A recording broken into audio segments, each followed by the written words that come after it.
Saint George ചാപ്പലിലെ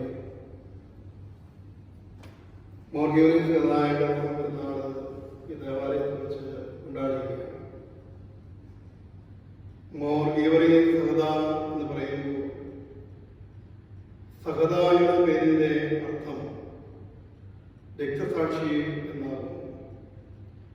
മോർഗീവറിയസ് സഹദ രക്തസാക്ഷി ആയതുകൊണ്ട് യേശുക്രിസ്തുവിന് വേണ്ടി ജീവിക്കുകയും യേശുക്രിസ്തുവിന് വേണ്ടി രക്തസാക്ഷിയാവുകയും ചെയ്തുകൊണ്ട് ആ പുണ്യപ്പെട്ട പിതാവിനെ സകല ക്രിസ്തീയ സമൂഹങ്ങളും പ്രത്യേകിച്ച് സുറിയാനി സഭയിൽ വലിയ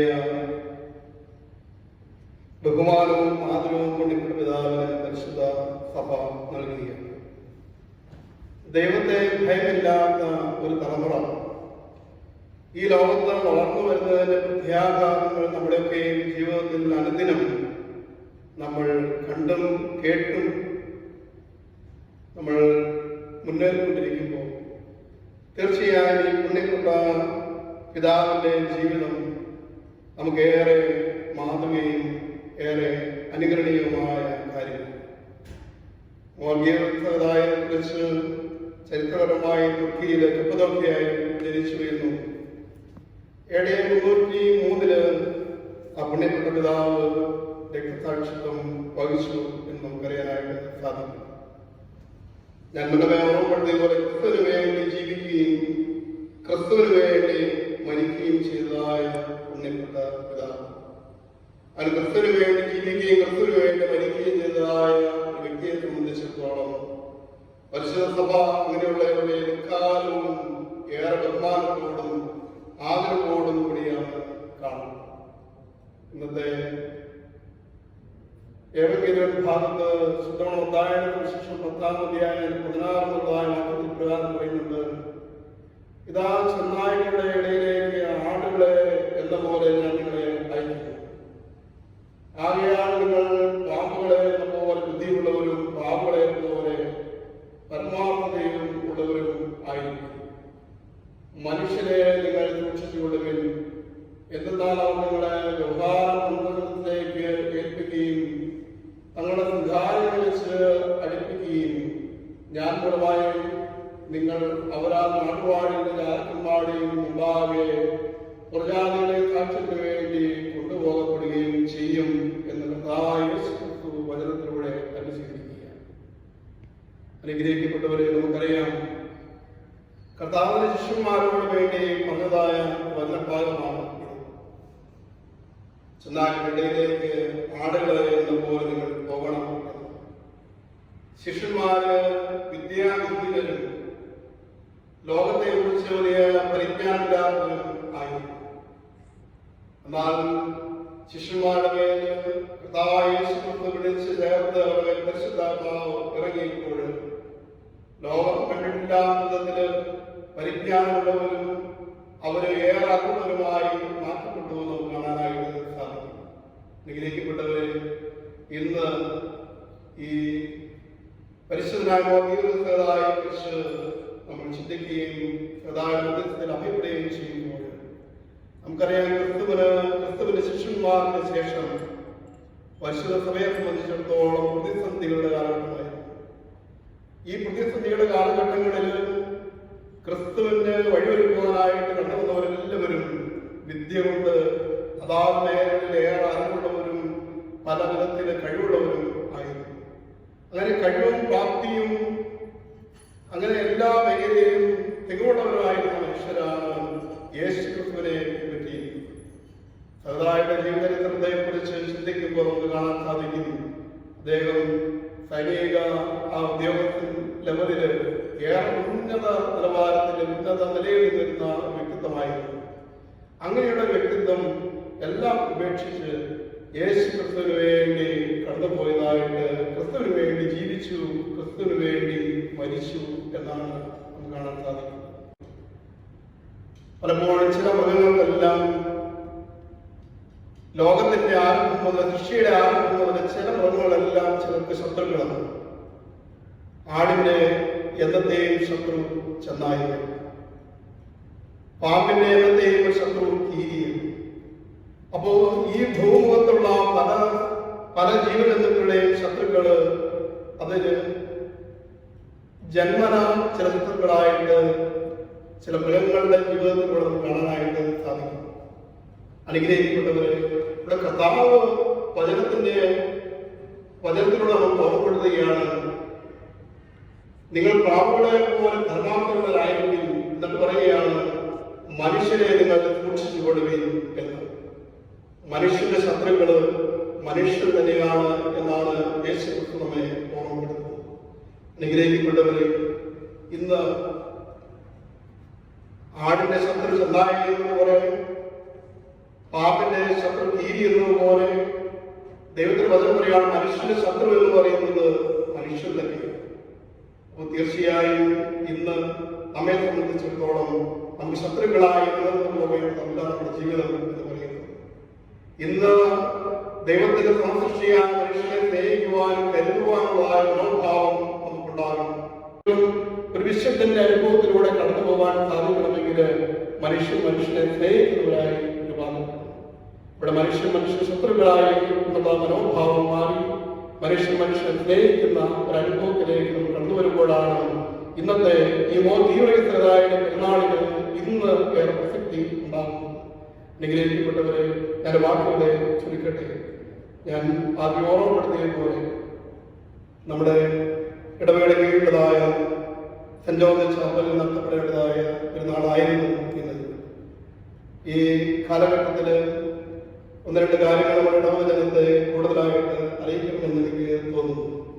നമ്മുടെ ഇടവകയുടെ കഴിഞ്ഞ അർദ്ധവാർഷിക പൊതുയോഗത്തിൽ നമ്മുടെ പൊതുയോഗം തീരുമാനിച്ചത് പ്രകാരമാണ് നോർത്ത് സൈഡിൽ നമ്മുടെ സെന്റ് ജോർജ് ചാപ്പലിൽ മാസത്തിൽ 2 കുർബാന ക്രമീകരിക്കപ്പെടണം എന്ന് നമ്മുടെ പൊതുയോഗത്തിൽ ഇടവകകൾ കൂടുതൽ കുർബാന ആവശ്യപ്പെട്ടുവെങ്കിലും പള്ളിയുടെ ഇപ്പോഴത്തെ നിർമ്മാണവുമായി ബന്ധപ്പെട്ട കാര്യം പുരോഗമിക്കുന്നത് കൊണ്ട് അത് 2 കുർബാന ആക്കി നമ്മൾ തീരുമാനമെടുക്കുകയും ആ തീരുമാനത്തിൽ അന്നുണ്ടായിരുന്ന എല്ലാ ഇടവകകളും സഹകരിച്ച് ഒപ്പുവെച്ച് പ്രാർത്ഥിച്ച് സന്തോഷത്തോടെ പോവുകയുണ്ടായി. നമ്മുടെ തീരുമാനം ഇടവകത്തെ അറിയിച്ചു. ഇടവകത്തെ നമുക്ക് നോർത്ത് സൈഡിലെ സെന്റ് ജോർജ് ചാപ്പലില് മാസത്തിലെ 2ാമത്തെ ശനിയാഴ്ച, മാസത്തിലെ 4ാമത്തെ ശനിയാഴ്ചയിൽ വിശുദ്ധ കുർബാന അർപ്പിക്കാനുള്ളതായ അനുവാദ കൽപ്പന നമുക്ക് നൽകിയിട്ടുണ്ട് എന്നുള്ള കാര്യം ഇടവക നിങ്ങളെ ഒരിക്കൽ കൂടി അറിയിക്കുന്നു. അതോടൊപ്പം തന്നെ ഈ 2 ആഴ്ചയിലും ഇവിടെ സൺഡേ സ്കൂളും ക്രമീകരിക്കാനായിട്ട് അഭിനന്ദ പിതാവിന്റെ കൽപ്പനയിൽ ഓർമ്മപ്പെടുത്തിയിട്ടുണ്ട്. അനുഗ്രഹിക്കപ്പെട്ടവരെ, നമ്മുടെ ഈ കാലഘട്ടം, ഈ കൊറോണയുടെ കാലഘട്ടമൊക്കെ കഴിയുമ്പോൾ നമുക്ക് പതിവ് പോലെ നമ്മുടെ ഇവിടെയുള്ള ആരാധനയും നമ്മുടെ ചാപ്പലിലുള്ള ആരാധനയും ഭംഗിയായി പോകുന്നതിന് വേണ്ടി നമ്മുടെ എല്ലാ ഇടവചനങ്ങളും സഹകരിക്കണം, പ്രാർത്ഥിക്കണം എന്ന് ഓർമ്മപ്പെടുത്തുകയും ചില 1-2 ആളുകളൊക്കെയും നമ്മുടെ ഇടയിലേക്ക് പറയുകയുണ്ടായി. നമ്മുടെ ഇടയിൽ സ്നേഹത്തിന്റെയും സന്തോഷത്തിന്റെയും അനുഭവം ഉണ്ടാകും. മറ്റുള്ളതായ വിഘടിതമായ ചിന്തകളും ഒറ്റപ്പെട്ട രീതികളും നമ്മുടെ ഇടയിൽ ഉണ്ടാകുവാനായിട്ട് പാടില്ല. പരിശുദ്ധ സഭയെ സംബന്ധിച്ചിടത്തോളം സഭയ്ക്ക് ഇവിടെ ഒരു ഇടവകയുണ്ട്. ഈ ഇടവകയ്ക്ക് ഒരു വികാരിയുണ്ട്. ഈ ഇടവക തിരഞ്ഞെടുക്കപ്പെട്ടിരിക്കുന്ന ഒരു ഭരണസമിതി സംവിധാനം ഇവിടെയുണ്ട്. ഏകദേശം 120ഓളം കുടുംബങ്ങൾ ഇവിടെയുണ്ട്. എല്ലാവരും ഒരുമിച്ച് പോകുമ്പോൾ എവിടെയെങ്കിലും ആരെങ്കിലും ഇടവക അറിയാതെ ചില കൂട്ടായ്മകൾ, ചില ആലോചന യോഗങ്ങളൊക്കെയും വിളിച്ചു കൂട്ടുന്നതായിട്ട് ശ്രദ്ധയിൽപ്പെടുന്നു. അനുഗ്രഹിക്കപ്പെട്ടവരെ, വളരെ സ്നേഹത്തോടെ നിങ്ങൾ ഓർമ്മപ്പെടുത്തുന്നു, അതെല്ലാം തെറ്റാണ്. ആ വഴി അതെല്ലാം കായിക ചിന്തകളും ആ ബോധ്യങ്ങളെല്ലാം ഹെരോദ്യ ചിന്തകളും ഒക്കെയായിട്ട് ഞാൻ അതിനെ കാണുകയാണ്. നമുക്ക് യേശുക്രിസ്തു ഒരുക്കിയിരിക്കുന്നതായ ഒരു നക്ഷത്രം, ഒരു ഉദയ നക്ഷത്രം, ആ ഉദയ നക്ഷത്രത്തിന്റെ അതിൽ നോക്കി നമുക്ക് മുന്നോട്ട് യാത്ര ചെയ്യുവാനായിട്ട് സാധിക്കും. നമ്മൾ പ്രാർത്ഥിച്ച് ഒരുങ്ങി 2-3 വർഷമായിട്ട് നമ്മൾ ദേവാലയത്തിന് വേണ്ടി പരിശ്രമിച്ചുകൊണ്ടിരിക്കുക. ആ ദേവാലയത്തിൽ ശിലാസ്ഥാപനങ്ങൾ നമ്മളെല്ലാവരും ഒരുമിച്ച് സന്തോഷത്തോടെ നിർവഹിക്കുകയുണ്ടായി. അതിന്റെ പണിയിലേക്ക് നമ്മൾ കാലെടുത്ത് വയ്ക്കുന്നു. അതിലെല്ലാ കാര്യങ്ങളും വളരെ പ്രാർത്ഥിച്ച് എല്ലാവരുടെ സഹകരണത്തോടെ മുന്നോട്ട് പോവുകയാണ്.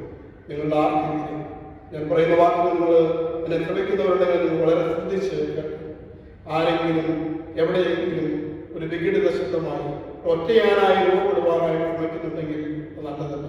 ഒറ്റയാൻ എപ്പോഴും സമൂഹത്തിൽ പ്രതിസന്ധികളെ ഉണ്ടാക്കുകയും ഒറ്റയാൾ കൂട്ടത്തിലേക്ക് എല്ലാവരുടെയും കൂട്ടത്തിലേക്ക് കണ്ടുവരുമ്പോൾ അവിടെയാണ് സ്നേഹം പങ്കുവയ്ക്കപ്പെടേണ്ടത്, അവിടെയാണ് ഒത്തൊരുമയുടെയും കൂട്ടായ്മയുടെയും ശബ്ദമുണ്ടാകുന്നത്. അവിടെയാണ് നമ്മുടെ ദേവാലയത്തെ സംബന്ധിച്ചിടത്തോളം ഞാൻ വന്നിട്ടുള്ളതായ കാലങ്ങളിൽ നമുക്കറിയാൻ സാധിക്കുന്നത് ഒരുപാട് പ്രതിസന്ധികൾ ഇവിടെ ഉണ്ടായിട്ടുണ്ട്. ഒരുപാട് ആളുകൾ കുറച്ച് ദിവസങ്ങളും ചില ആഴ്ചകളും പള്ളിയെ വരാത്തവരും ഉണ്ടായിട്ടുണ്ട്, എനിക്കറിയാൻ പറ്റും. പക്ഷെ ആരും ഈ ദേവാലയത്തിന് എതിരെന്നതായിട്ട് എനിക്ക് കാണാൻ സാധിച്ചിട്ടില്ല. പക്ഷെ ഇപ്പോൾ ചിലതായ ചില രാവിലെകളെയും പലരും പല രീതികളൊക്കെയും എന്നെ വിളിച്ച് പറയുന്നു, ചില ഒറ്റപ്പെട്ട സംഭവങ്ങളൊക്കെയും കാണുന്നു. നമുക്ക് തീർച്ചയായും ദേവാലയങ്ങളോട് ഒരുമിച്ച് നിൽക്കണം. നമ്മളെല്ലാവരും ഒരപ്പത്തിൻ്റെ അംശികളാണ്. ഈ ഒരു അനുഗ്രഹം നമുക്ക് നമ്മുടെ തലമുറകൾക്കും നമ്മുടെ കുടുംബങ്ങൾക്കും അത് ലഭിക്കണം. നമ്മൾ ഒരുമിച്ച് തീരുമാനിച്ച് ദേവാലയത്തിൽ ശിലാസ്ഥാപനം നടത്തി അത് പൂർത്തീകരിക്കുവാനായിട്ട് നിങ്ങളെല്ലാവരും പ്രാർത്ഥിക്കണം, എല്ലാവരും സഹകരിക്കണം. നമ്മുടെ ദേവാലയത്തിൻ്റെതായ കാര്യങ്ങളെ ഒരിക്കൽ കൂടി ഓർമ്മപ്പെടുത്തട്ടെ. നമ്മുടെ ദേവാലയത്തിൽ ബുധൻ, വെള്ളി, ശനി ദിവസങ്ങളിൽ ഇപ്പോഴത്തെ സാഹചര്യത്തിലുണ്ട് സൂം ആപ്പ് വഴിയുള്ളതായി പ്രയറുകൾ നടക്കുന്നുണ്ട്. ദേവാലയത്തിൻ്റെ ഈ പ്രാർത്ഥനയിൽ ദേവാലയങ്ങൾ കൂടുതൽ സഹകരിക്കണം എന്ന സ്നേഹത്തോടെ ഓർമ്മപ്പെടുത്തുന്നു. അതുപോലെ തന്നെ പള്ളിയുടെ എല്ലാ കാര്യങ്ങളും ഇവിടെ നിങ്ങൾക്ക് ഒരുമിച്ച് വരാൻ സാധിക്കുന്നില്ലെങ്കിൽ പോലും എല്ലാവരും പള്ളിയുടെ എല്ലാ കാര്യങ്ങളും അന്വേഷിക്കണം. അതുപോലെ തന്നെ നിങ്ങളുടേതായ പ്രാർത്ഥനയിൽ നിങ്ങളുടേതായ ദശാംശങ്ങൾ, നിങ്ങളുടേതായ വഴിപാടുകളൊക്കെയും നിങ്ങൾ പള്ളിയിൽ കൊണ്ടുവന്ന് സമർപ്പിക്കാൻ സാധിക്കുന്നെങ്കിലും പള്ളിയുടെ അക്കൗണ്ടിലേക്ക് അത് കൊടുക്കുവാനുള്ളതായ സമയമൊക്കെ നിങ്ങൾ ചെയ്യണം. കാരണം നമുക്ക് ദേവാലയത്തിൻ്റെ പണിയുമായി മുമ്പോട്ട് പോകേണ്ടതായിട്ടുണ്ട്. എല്ലാ ഇടപാടുകളും സഹകരിക്കണമെന്ന് സ്നേഹത്തോടെ അറിയിക്കുന്നു. പുണ്യപ്പെട്ട പരിശുദ്ധനായ മോർഗീയതായ മധ്യത്തിൽ അഭയം പ്രാപിച്ച എല്ലാ കുടുംബങ്ങളെയും ദൈവം സമർപ്പിച്ച് പ്രാർത്ഥിക്കുന്നു. ഓഹരികളെടുത്ത എല്ലാ കുടുംബങ്ങളെയും ദൈവം 30, 60, 100 ഇരട്ടിയായി അനുഗ്രഹിക്കട്ടെ എന്ന് പ്രാർത്ഥിച്ചുകൊണ്ട് എൻ്റെ വാക്കുകളെ ചുരുക്കുന്നു. ദൈവം അനുഗ്രഹിക്കപ്പെട്ടവരെ ഇന്നത്തെ പെരുന്നാൾ കുർബാന വഴിപാടായി ഇവിടെ സമർപ്പിച്ചിരിക്കുന്നത് Shaji Mathew and family, Jithu Manju and family, Saji Jibi and family, Steve Joy എന്നിവരാണ് ഇന്നത്തെ വിശുദ്ധ കുർബാന വഴിപാടായി ഇവിടെ സമർപ്പിച്ചിരിക്കുന്നത്. പെരുന്നാളിൻ്റെ ഓഹരികൾ എടുത്തിരിക്കുന്നത് 14 കുടുംബങ്ങളാണ് എടുത്തിരിക്കുന്നത്.